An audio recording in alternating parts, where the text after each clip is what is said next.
तो क्या आप सभी लोगों ने भी ये इमेजिन किया है कि जिस धरती पर अनगिनत लोग जन्म लेते हैं, जो धरती घर है अनगिनत जीवों का,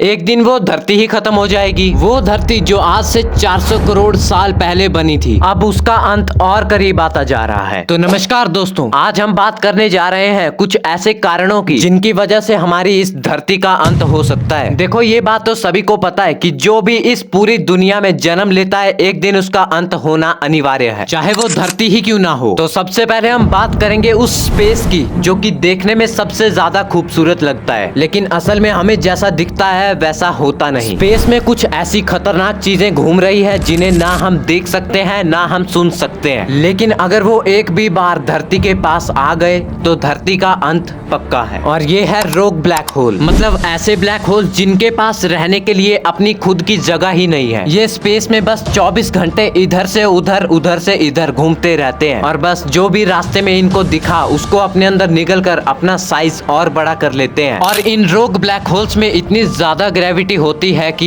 ये किसी भी चीज को तोड़ तोड़ कर अपने अंदर निकल जाते हैं। और अभी तक हमारे पास इतनी टेक्नोलॉजी भी नहीं है कि हम इन रोग ब्लैक होल्स को डिटेक्ट कर सके। मतलब अगर ये रोग ब्लैक होल्स धरती के पास आए तो हमें पता भी नहीं लगेगा कि हुआ क्या।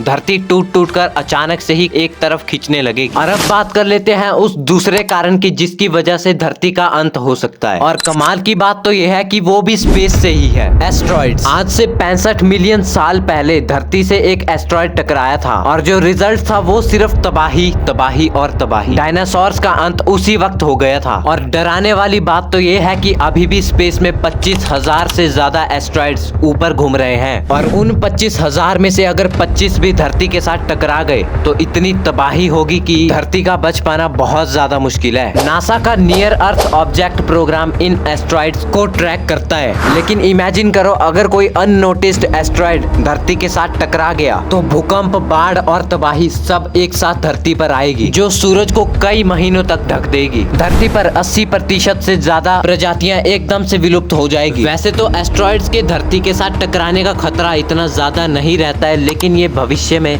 हो सकता है। और अब हम बात करने जा रहे हैं उन दो तरीकों की जिन्होंने धरती का अंत करना शुरू कर दिया है। तो उनमें सबसे पहले आता है क्लाइमेट कोलैप्स। ये तरीका शायद स्लोएस्ट तरीका है धरती को खत्म करने का, लेकिन हाँ, ये शुरू हो चुका है। ग्लोबल टेम्परेचर अचानक से बढ़ना, ग्लेशियरों का अचानक से पिघलना, ये सब इसी के कारण है। एक्सट्रीम हीट वेव्स जिसने धरती के एटमॉस्फेयर को नुकसान पहुंचाना शुरू कर दिया है। और साइंटिस्ट का मानना है कि अगर अगले 50 सालों में क्लाइमेट कोलैप्स को बचाने के लिए जरूरी कदम नहीं उठाए तो धरती पर जीवन जीना लगभग नामुमकिन हो जाएगा। और आपने भी ये बात तो पक्का नोटिस की होगी कि हर नए साल फ्लड्स, साइक्लोन्स और वाइल्ड फायर्स काफी ज्यादा बढ़ रहे हैं। ये धरती के अंत का सबसे स्लोएस्ट रीजन है, लेकिन शुरू तो हो चुका है। और अब बात करेंगे हम उस आखिरी कारण की जिसकी वजह से ये धरती खत्म हो रही है। और वो चीज एक ऐसी चीज है जो कि हमारी धरती के लिए अभी भी बहुत ज्यादा जरूरी है। और अगर मैं कहूँ कि वो सूरज है तो क्या आप लोग उस बात पर यकीन करोगे? बहुत मुश्किल है। देखो, सूरज की उम्र अभी 4.6 बिलियन साल है, मतलब लगभग अभी अपनी आधी एज का है वो। लेकिन अगले 5 बिलियन साल बाद ये एक रेड जाइंट बन जाएगा और साइज में डबल, मतलब वीनस, मरकरी और धरती जैसे प्लैनेट्स को अपने अंदर चुपचाप से निकल लेगा और वो होगा धरती का आखिरी दिन। तो यार तुम लोग खुद सोच कर देखो, जो सूरज अभी हमें लाइट दे रहा है, रोशनी दे रहा है, पौधों के लिए, इंसानों के लिए और हमारे पूरे वातावरण के लिए जरूरी है,